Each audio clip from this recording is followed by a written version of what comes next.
J'ai enfin pu jouer à Naruto Mythos TCG, et vous savez quoi?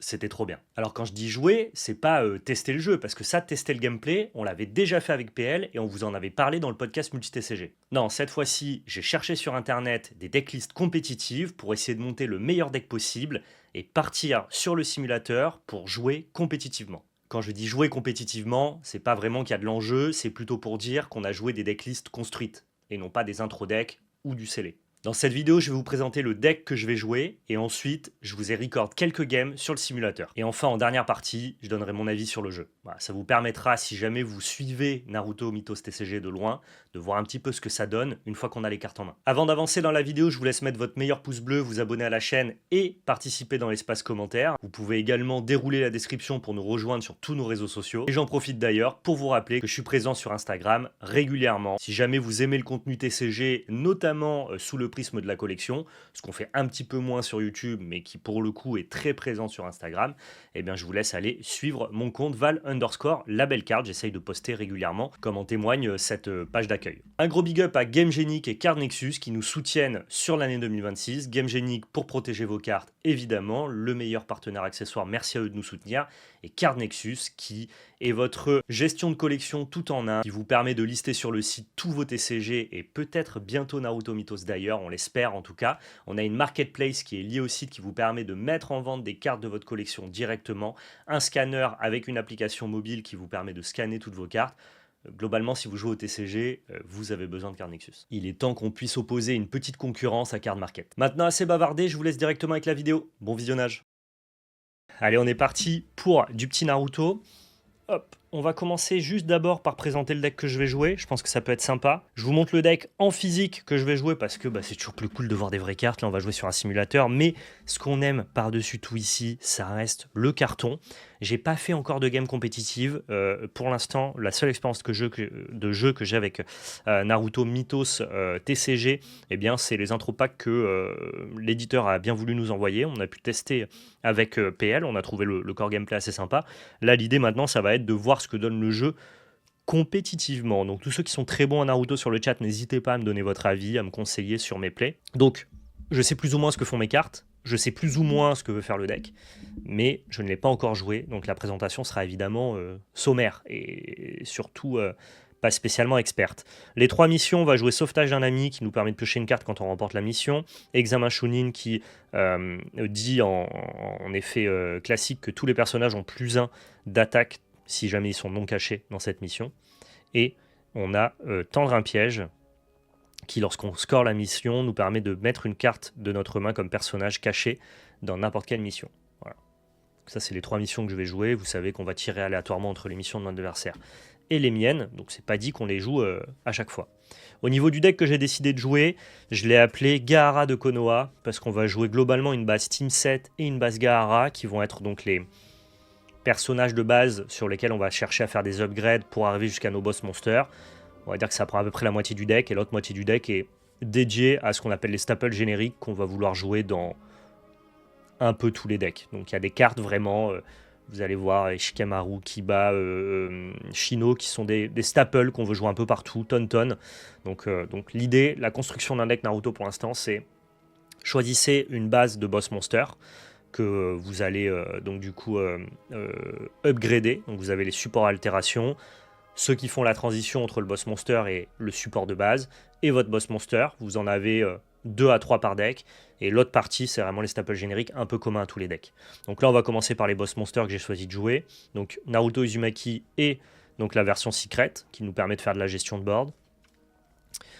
On a Sakura, on va avoir 2 supports d'altération transitionnels on va dire, qui nous permettront d'arriver jusqu'à la version Secret, qui ont 2 applications différentes. L'une nous permet d'avoir de la résilience et elle nous permet de générer du chakra. Et c'est pas vraiment un boss monster cette Secret là, mais on a très envie de pouvoir l'upgrader. Et enfin, dernière partie, on joue donc toute la base Gaara avec un Gaara Secret et un Ishibi en tant que boss monster. Voilà, ça, c'est l'autre moitié du deck, c'est que des staples. Ça, c'est le corps. C'est, entre guillemets, celui qui va donner son identité au deck.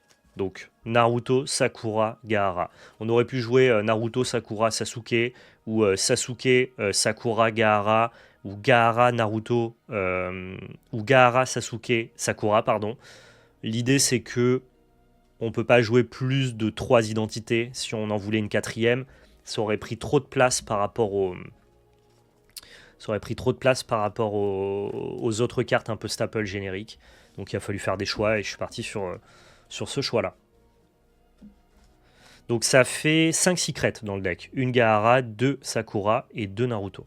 Au niveau des staples, on a Kakashi qui va pouvoir copier n'importe quel effet main, donc c'est très fort. Hein. Quand on a des Sakura, on va pouvoir piocher typiquement.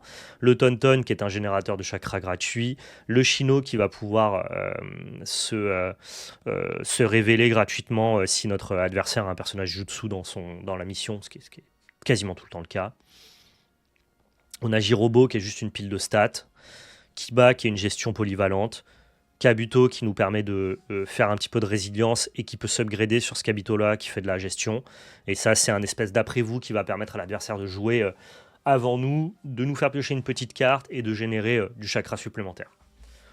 Voilà, ça c'est la decklist classique. J'ai pas encore fait de game, donc je sais pas exactement comment va se piloter le deck, mais je connais au moins les effets de mes cartes. Voilà, plus ou moins. À quelques cartes près, tu as le même deck que moi. Ce deck-là, je l'ai fait en live avec la communauté, notamment un viewer qui s'appelle Zupo, qui avait déjà fait un tournoi et qui a pu m'aiguiller un petit peu sur tous mes choix à droite à gauche. Et donc on a pris la plupart des decks méta que j'ai vu passer sur Internet, plus ses retours et mes propres questionnements. Et on est arrivé à ce deck-là. Donc c'est peut-être pas le meilleur deck, mais en tout cas c'est le premier que j'ai envie d'essayer. Allez, maintenant on est sur le simu. Donc vous l'avez compris, vous pouvez aller dans constructeur de deck pour construire votre deck, ce que j'ai déjà fait. Mais là on va aller directement dans jouer, tout simplement. C'est quel simu s'il vous plaît? Ça s'appelle narutomythosgame.com. Naruto Mythos Game.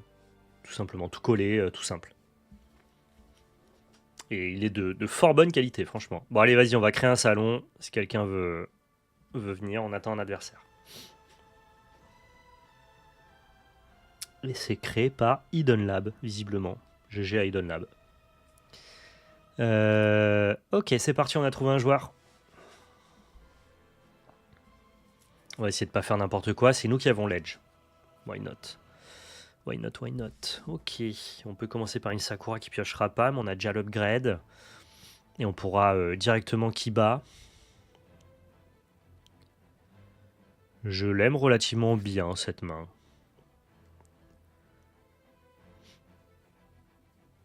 Je l'aime bien. Donc c'est nous qui commençons. On peut faire 5 points.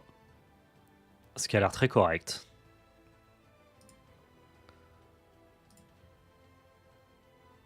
Allez, c'est parti.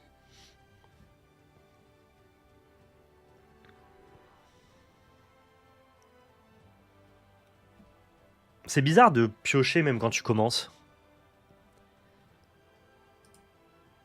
Si jamais il a un Kiba en retour, je me fais attraper. Mais vas-y, je suis là pour perdre, moi, de toute façon. Il faut que je tombe dans tous les pièges pour ensuite les comprendre, tout simplement. Donc là, on cache le Naruto. Et si lui, il a Kiba pour cacher notre Kiba, bah, il a gagné cette première phase.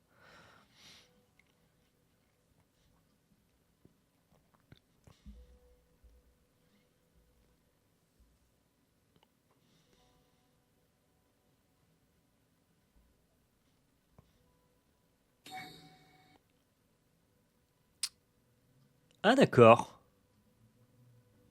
C'est un autre personnage à équipe 7 dans cette mission, piocher une carte. Mais comment il sait que c'est équipe 7?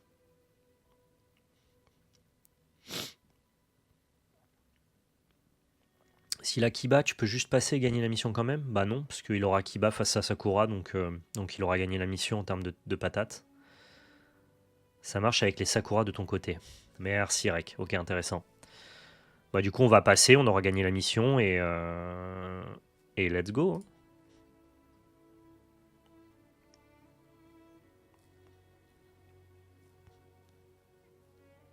Kiba cache la Sakura, pas ton Kiba. Ah, avec le plus faible coût, d'accord. Placez une carte de votre main comme personnage caché sur n'importe quelle mission. Ok.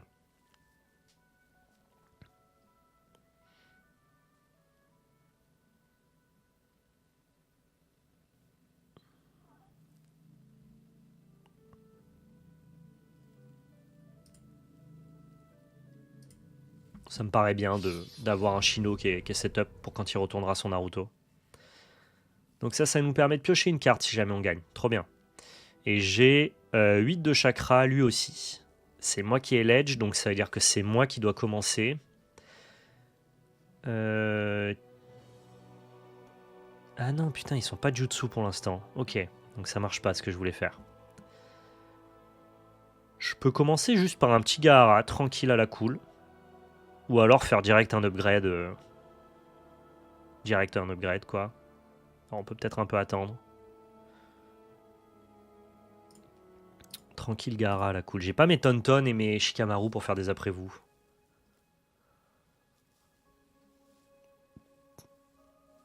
Il retourne, donc on égalise.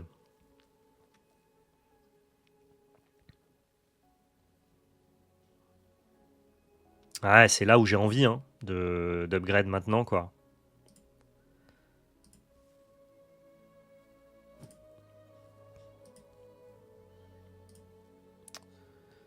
Et ça me permet...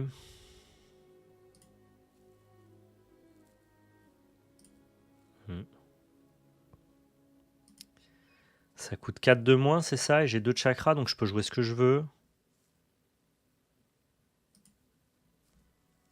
On va mettre un Jirobo quelque part.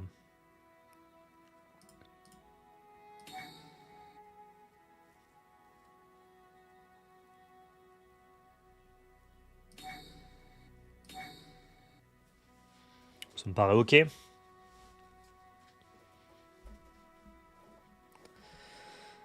Il a toujours pas Jutsu, lui, comme sous-thème.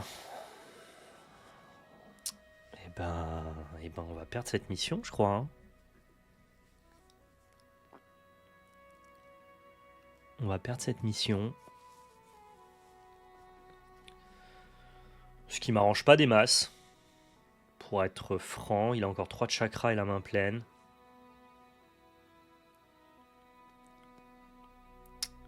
Peut-être que j'aurais du Jirobo à gauche. Et que je paye l'erreur maintenant. Lui, quand tu l'upgrades, il fait quoi, le petit pote? Montre-moi.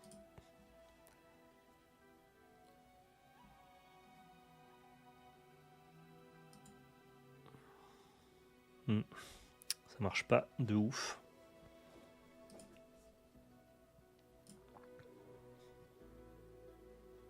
En fait, je peux pas le retourner pour gagner, donc...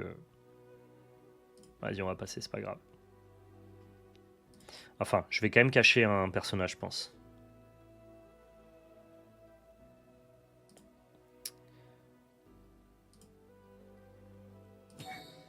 Non! Je voulais le jouer caché. Merde, on peut pas undo? N'importe quoi. J'ai fait n'importe quoi. Et ça, c'est pas Jutsu non plus. Bon, ok. J'ai fait une connerie, c'est pas grave.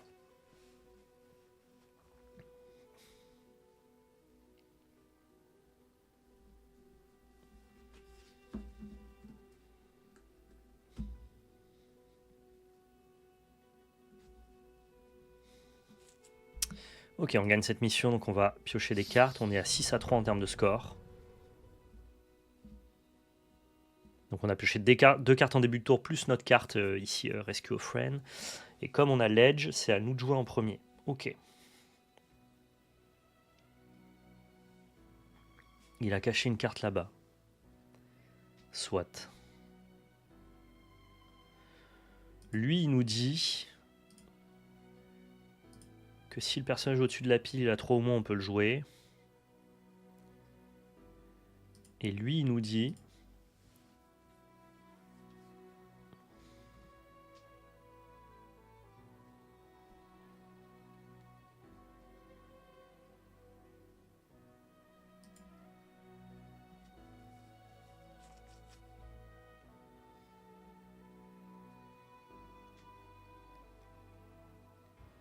Si je joue Sakura à droite, ça me permet de jouer Kakashi, mais j'ai pas d'effet avec mon Kakashi, ce qui est un peu moche.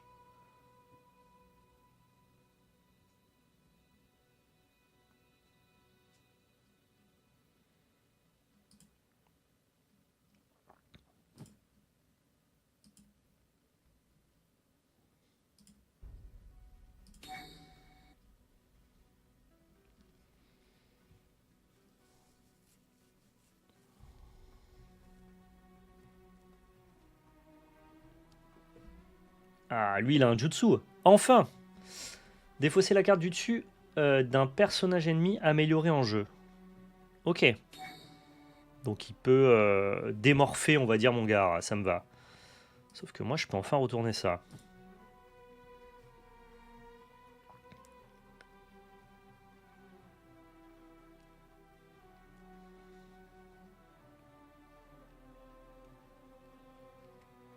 Si tu veux un tips, les jutsu, c'est tous les effets qui vont interagir. Ouais, ok.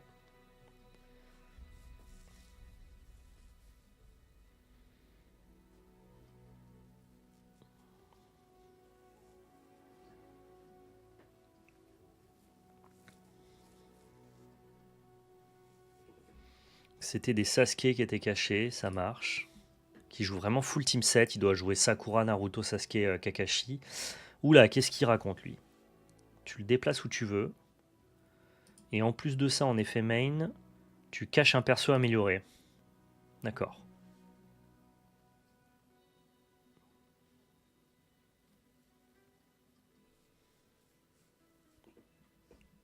Mais il n'y a pas de perso amélioré dans ma mission. L'adversaire a abandonné. Ok. Bon, on a gagné la première game. Et en plus, il refuse la revanche. Mais pourquoi tu fais ça? C'est pas grave. Tant mieux. Je pense qu'il a misplay. Mais moi, j'ai misplay aussi tout à l'heure. Je suis pas parti. Hein. Ça arrive, hein, les misplays. Pas grave. Allez, on recommence. Génial cette main.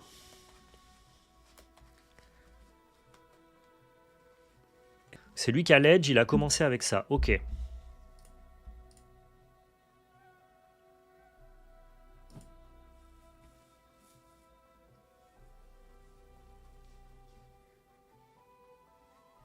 Ok.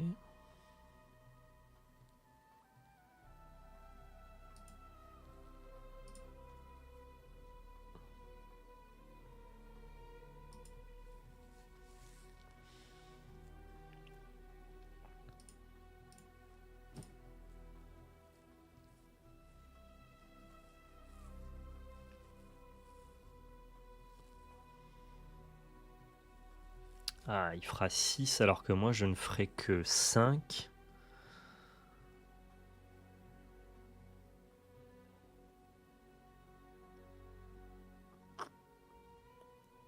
Ouais. Bah, en même temps, je peux générer plein de chakras et piocher des cartes. Donc ça vaut quand même le coup.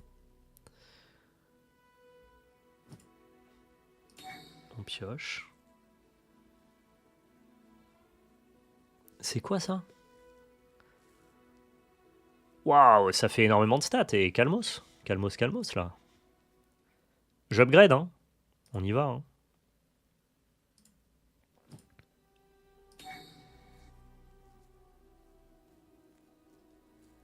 Je dois choisir une carte de ma main à défausser.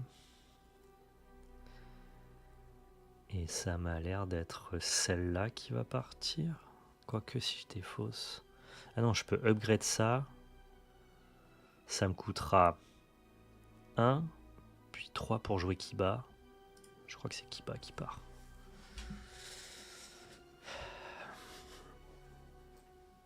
Et je passe. Donc j'ai perdu, je pioche pas la carte, mais je vais générer 4 de chakra, et ça c'est bien.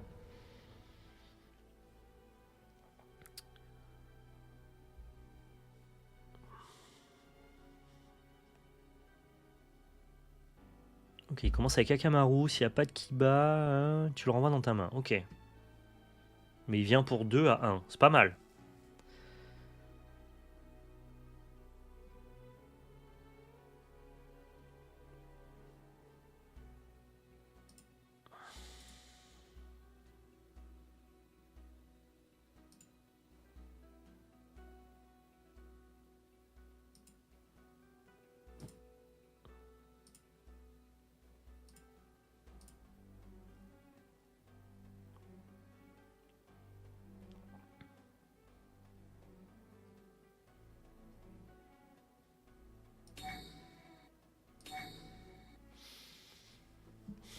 Plutôt cool comme petit tour.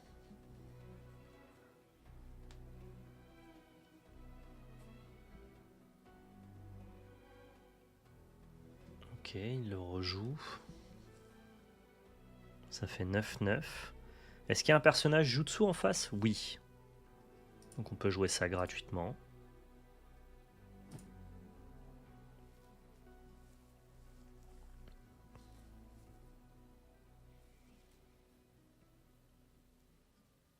Pour l'instant, ça me dit perdu parce que j'ai perdu le tour d'avant, mais là, on est à égalité. C'est juste que comme il a l'edge, si on en reste là, c'est lui qui gagnera la mission encore.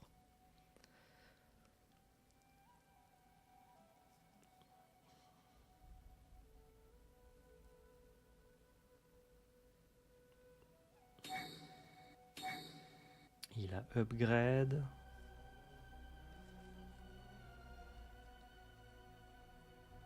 Ouf. Et il a détruit mon Chino. Trop fort. Trop fort de ouf.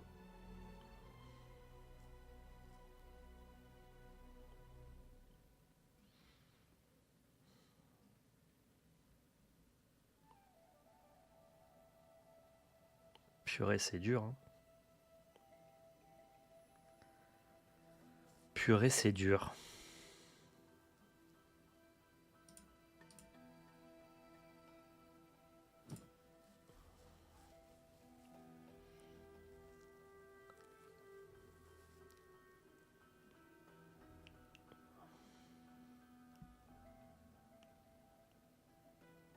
Si j'avais anticipé qu'il pouvait jouer ce garage, j'aurais pas dû jouer comme ça, mais j'avais pas anticipé.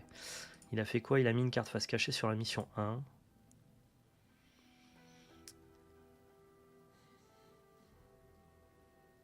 Il y a un monde où ça détruit tout, quoi.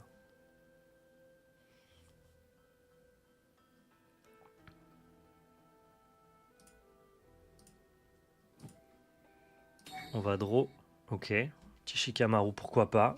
Mais on n'a pas l'edge, donc pour l'instant ça marche pas. Il faudra le retourner.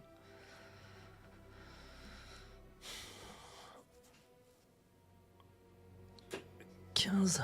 Ok, c'était un Chino. On va dire qu'il a gagné ici, il n'y aura pas de doute.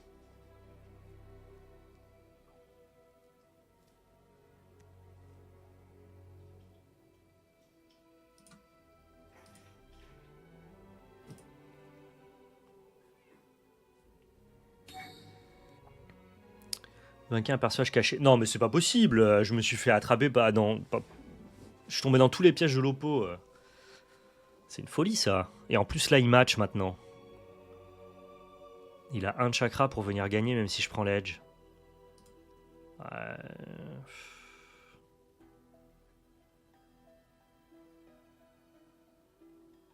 Dur, hein. Dur, mais faut que j'espère. Parce que là, s'il me fait défausser une carte, c'est perdu. On s'est fait rect, quoi. Ok, bon, je vais quand même gagner celle-là.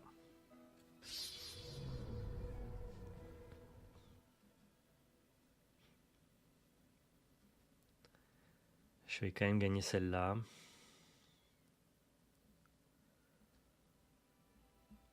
On a l'edge, donc on peut utiliser Shikamaru pour voir ce qui se passe. Ça fera 10, 4. C'est ok.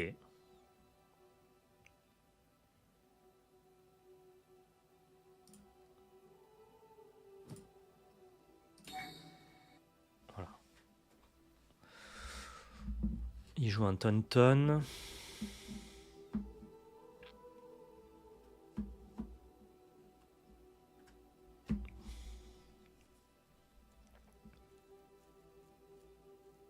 Faut que je lui pète son Gaara pour éviter qu'il ait des supports à altération. Donc on va faire ça, on va upgrader. Yep. Ok. Et on va péter ça. Ainsi que ça. Là on reprend bien l'ascendant.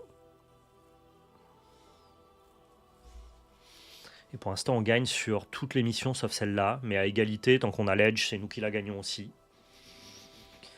On est un peu revenu, j'ai l'impression. Ok, il joue son Ishibi, effectivement, qu'il a allé probablement upgrade là-bas. Ouais, 9, on va pas réussir à matcher. L'idée, c'est de conserver la victoire à droite et à gauche, je pense. Donc on pourrait faire juste un Kabuto qui draw avec un... Ouais, c'est pas mal.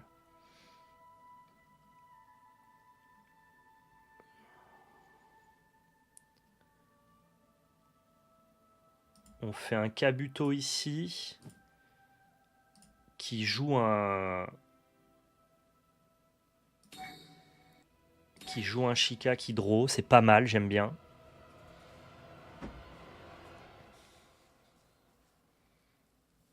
Et donc là, 12 et 9, faut pas qu'il reprenne ici, on va perdre là, hein, malheureusement. Et ça lui permettra de jouer une carte où il veut, mais ça c'est pas très grave. Elles sont pas évidentes à naviguer les games. Plus tu avances, en fait, la complexité vient de la de l'avancée de la game et du fait que tu dois penser sur plusieurs lanes. Ok, donc ça c'est quand tu perds une ligne et que tu veux tout déplacer sur une autre ligne. Donc ça veut dire qu'il va gagner cette mission aussi maintenant. C'est vachement fort ça. J'avais pas pensé à ça, pas tourner autour.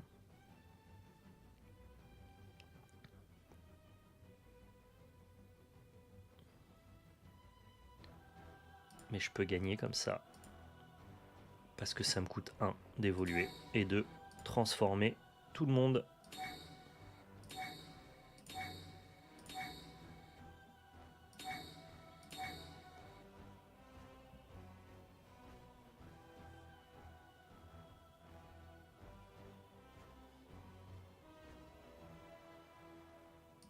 On passe. Et normalement, je gagne à gauche et à droite. Ok. Donc là, je vais piocher une carte. Et là, lui, il va devoir jeter une carte de sa main. Ok, on est pas mal. Il a fait quand même beaucoup de points en gagnant celle-là, mais c'est la vie.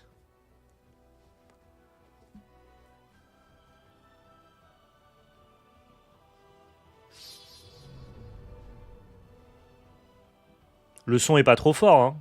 N'hésitez pas à me dire. Hein.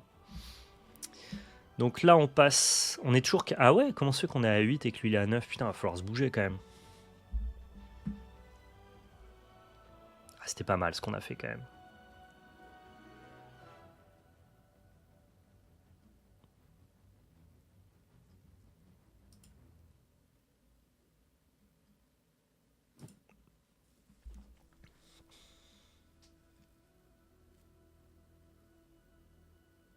Si, le son, c'est toujours fort.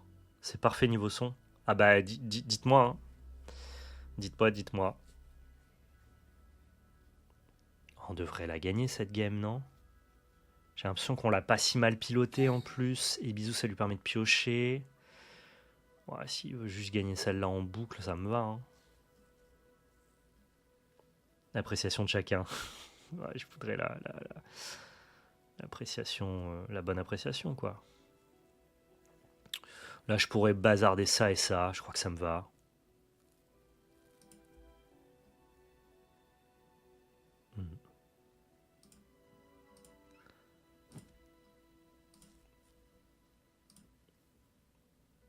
Ça va nous permettre de péter ça. Et de péter ça. Ce qui est hyper fort. De valider, entre guillemets, notre ascendant ici. Et là, ça fait 8. Il lui reste 4 de chakra.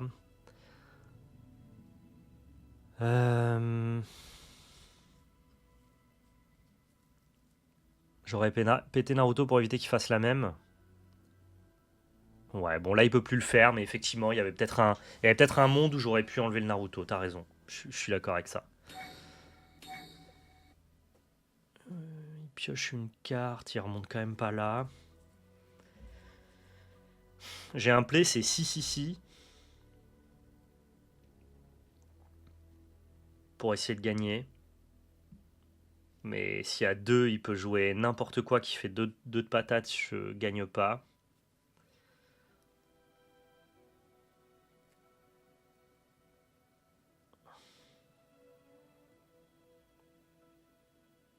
Le problème c'est que s'il gagne ces 2-là et que moi je gagne ces 2-là, je perds la partie. Hein.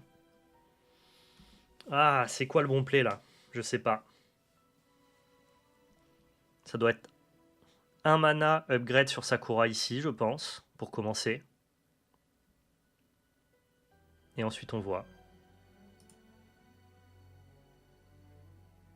Ouais, je crois que c'est ça.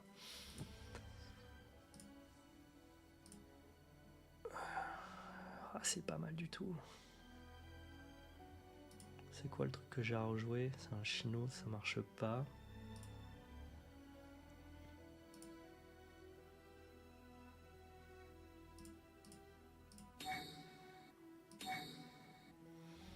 Je crois que ça c'est mon meilleur play.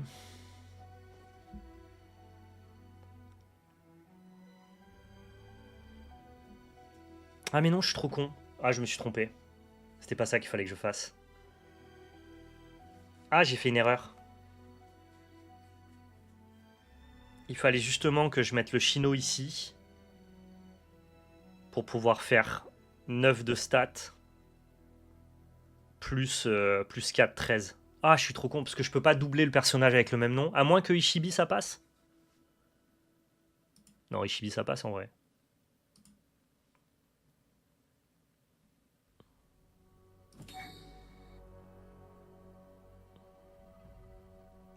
Non, c'est bon, c'est pas le même personnage. Mais j'aurais dû quand même avoir plus d'un de stats. Et donc là, on passe, je gagne là, là et là. Je perds ici. Est-ce que ça suffit pour remporter la victoire? Je pense, j'ai pas fait les maths. Confirmé. Ah, draw, ça sert à rien. Défausser, ça sert à rien. Piocher une carte, ça sert à rien. Mais on gagne. Let's go. Ok, c'était cool. C'était propre. Mais c'est contre toi que j'ai joué, je joue à Paul ou... Parce que tu m'as dit que ton pseudo c'était Ika, alors que là le pseudo de l'adversaire c'était un autre truc, je crois. Ah, c'était toi, ok. Bah merci, très belle game à toi aussi. Tu jouais la Secret Naruto? Ouais, c'est Ariel, ok.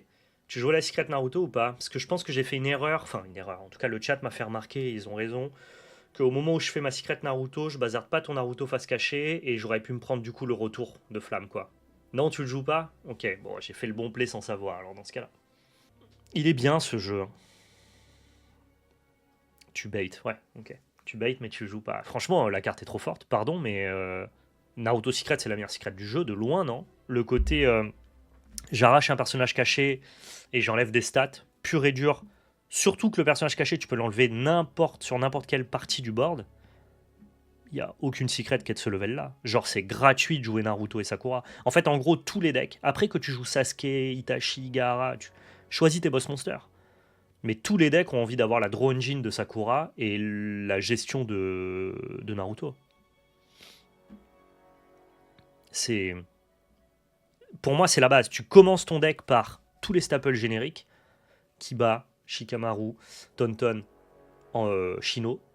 Voilà, ça c'est 8 cartes. Tu sors pas de ça. 2 Kakashi, ça fait 10 cartes. Et ensuite, tu mets 4 Naruto, le petit, le gros. 4 Sakura, la petite, la grande. Et après le reste, tu mets ce que tu veux autour. Mais ça me semble très au-dessus du reste, quoi.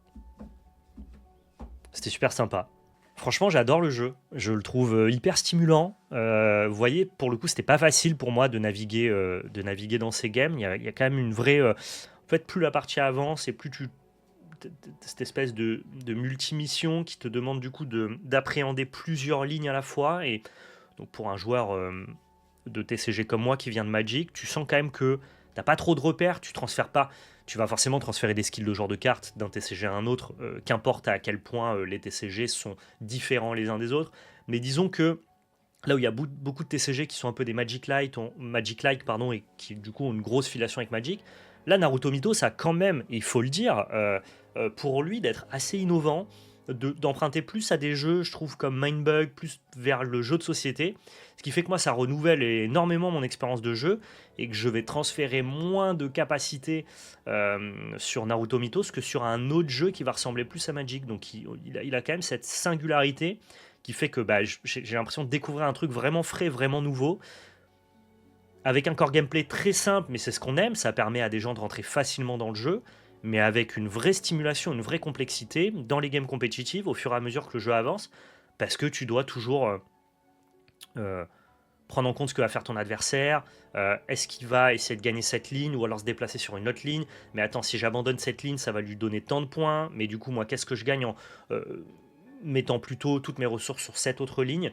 Il y a un côté gestion du board et gestion des ressources qui est quand même assez fine pour un premier set, avec des cartes qui ont des effets plutôt basiques. Je trouve honnêtement, sur ma première expérience, après je suis un kiffeur de toute façon, c'est très rare que je trouve un TCG très mauvais. Si c'est le cas, je vous en parle juste pas. Je le trouve vraiment sympa. Ça m'a plu. J'ai envie d'y jouer. Si je peux jouer autour de chez moi, je vais le faire, quoi. Il y a un côté où il y a plus une filiation Mindbug Marvel Snap. Vous devez d'abord déverrouiller votre iPhone. M'a fait peur, ce con. M'a fait peur. Pourquoi il parle tout seul, cet iPhone? Je trouve que ça emprunte plus, ouais, à Mindbug Marvel Snap, et du coup c'est frais dans le monde du TCG où tout le monde emprunte à Magic.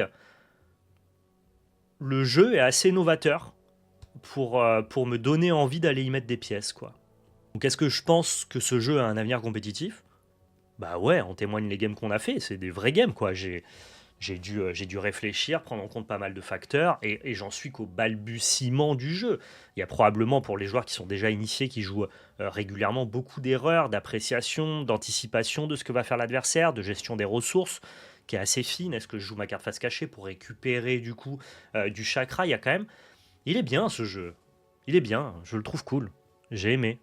J'ai aimé, j'en redemande. Je vais vous en reproposer régulièrement, je pense. Déjà, Naruto est ma licence préférée, ma licence de cœur. Donc déjà, j'étais un peu orienté, biaisé, j'avais envie de l'aimer, ce jeu. Mais maintenant que j'y ai goûté, je l'aime pour les bonnes raisons, quoi. Je le trouve intéressant. Voilà. Alors à voir s'il saura perdurer sur la longueur, à voir si le gameplay saura se renouveler, à voir si le texte sur les cartes deviendra un peu plus complexe, à voir si ils vont être capables de euh, modifier ou en tout cas nous proposer différentes manières d'aborder et de jouer au jeu. Mais en tout cas, sur des premières parties compétitives avec un seul set disponible et une variété de cartes qui n'est pas un set de 300 cartes, eh bien, je trouve qu'on s'amuse déjà beaucoup. Si je devais émettre une toute petite critique, je dirais juste que le fait que le chakra se génère automatiquement tous les tours en fonction des cartes que tu as sur ton board et que tu en aies 5 de base, c'est pas toujours évident à traquer, va toujours falloir avoir un espèce de dé qui te permet de notifier combien tu as de chakra. Moi j'aime bien quand tu as des cartes qui visuellement disent à ton adversaire ce qui se passe. Là pour le coup ton chakra c'est une ressource qui se génère un peu magiquement tous les tours. Ça fait partie des règles du jeu donc c'est pas très grave, mais c'est pas hyper visible le fait que ça soit sur un dé. C'est globalement la seule, mais c'est vraiment parce qu'il faut aller chercher en termes, c'est plus un problème de game design qu'un problème. Dans le gameplay, dans le jeu, ça pose pas de problème au global, mais en termes d'élégance de game design, je trouve ça un peu bizarre. Tu sais, c'est un peu comme si on te disait que on appliquait la règle des cristaux de Hearthstone dans un jeu physique. Oh, bah, à tous les tours, tu as une ressource en plus. Et tu la montres comme tu le souhaites, quoi. Prends un dé et on dit ah bah voilà, j'ai 2 ressources ce tour-ci, 3 ressources ce tour-ci. Je trouve que c'est pas hyper élégant que ça soit que ça ne vienne pas de cartes tout simplement. Et l'autre petite critique que je ferai au jeu, mais qui là pour le coup est une critique non pas de game design, mais peut-être de manque de connaissances de ma part sur le méta compétitif. J'ai la sensation qu'il y a quand même pour l'instant dans ce set 1 des cartes qui outperforment largement. Ça me paraît très compliqué de ne pas jouer un deck avec Tonton, Kiba et Shino. Et ça me paraît pareil très compliqué de ne pas jouer un deck avec Sakura Naruto, voire la base Gaara. Il y a quand même, je trouve, des trucs qui surnagent. Mais ça, globalement, c'est une critique qu'on peut faire à peu près tous les TCG qui se lancent. Il y a toujours un truc meilleur que les autres. Et j'ai hâte de me tromper et qu'on me prouve que compétitivement, il y a d'autres decks qui jouent d'autres bases, qui jouent pas ces decks-là et qui sont tout aussi performants. Je pense notamment à la base Sasuke qui a l'air pas trop mal, peut-être la base Kakashi, voilà, on verra. Tu dirais que c'est aussi différent du reste qu'Alter de l'été ou pas? Ouais, largement. Enfin, je veux dire, si tu joues à Magic et que tu joues à Naruto Mythos, bah tu vas vraiment avoir l'impression de jouer à un autre jeu. Tu vas pas avoir la sensation de jouer à un Magic-like. À la différence de certains card game Bandai. Ce qui en fait pas un défaut, hein. J'adore jouer à des Magic-like. C'est pas très grave. Mais disons que je valorise aussi le fait que certains gameplays soient plus singuliers ou en tout cas empruntent à des codes différents de ceux qu'on connaît déjà dans les TCG. Et là, on emprunte plus, comme je vous le dis, voilà, du jeu de société à du Marvel Snap. Et ça renouvelle mon expérience, ça me propose autre chose que je trouve assez rafraîchissant. Je me suis amusé, je crois que c'est le principal.